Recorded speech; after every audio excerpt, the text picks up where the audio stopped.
yung sinabi ko nga, no? So, when we sleep, meron tayong optimum temperature. Dapat, di ba, nasa 80, Kailangan talaga malamig. malamig. So, hindi pa pala malamig yung 20. Lamig na ako. Okay, noted.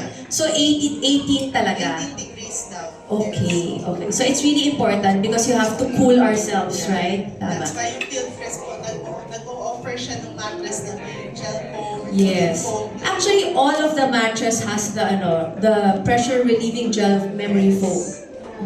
Right. Okay, so when it comes to mattress features, what should people look for when it comes to support naman or spinal management? Lalo na for those who are like the elderly or if you have like any spine issues. Ay, sa spine issues po nila, Ay, gusto ko yung tumayo si Doktora. Doktora, where do you want to go? ano ba? Demo natin, which mattress? Talagang interested, bibili na pala ako. Which mattress yung for the Maganda po yung spine? pressure relieving, yung may memory foam. This one. Yeah. Pero Dok, lahat sila meron ha. Yeah.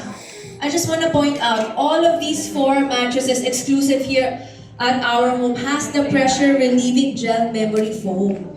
So any of this could work for those people looking na. Kasi di ba minsan it's really uncomfortable when you sleep on a side lying position, minsan nangangalay yung spine mo. When you lay flat naman, may tendency naman na it's so soft, you don't feel the parang protection or parang the support. Okay, so any of these would work. Ano rin siya, di ba ayaw rin natin yung sobrang tigas? Para Oo nga, so dapat it's in the middle. And I noticed because I was able to experience the Reserve, talagang si Reserve yung tinitingnan ko kanina pa.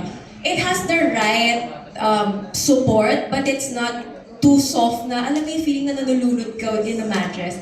It has the right bounce. So yun pala yun.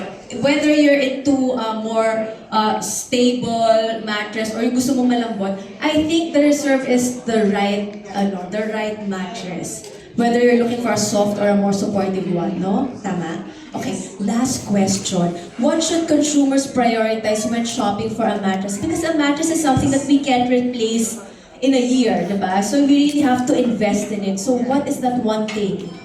So if you want to invest in a mattress, syempre para makatipid, no, you have to buy the most high quality mattress. Quality talaga, yes. Yeah. Okay, So when it like comes to mattress. quality, what is your parang criteria? Ano ba ang quality mattress? Because I could like say na, oh, maybe this mattress is quality for me. This should have the feature you mentioned. The feature of a mattress should promote healthy sleep. The feature of the mattress should promote healthy sleep. For Okay. example, may cooling feature siya. Right. Yeah, so improve our sleep and also yung relieving our pressure, yung tension sa ating pressure points Right. sa katawan. Okay, wow, that is very informative. Please take note of that. Alright, thank you so much, Dr. Banugan. Can we give her a round of applause?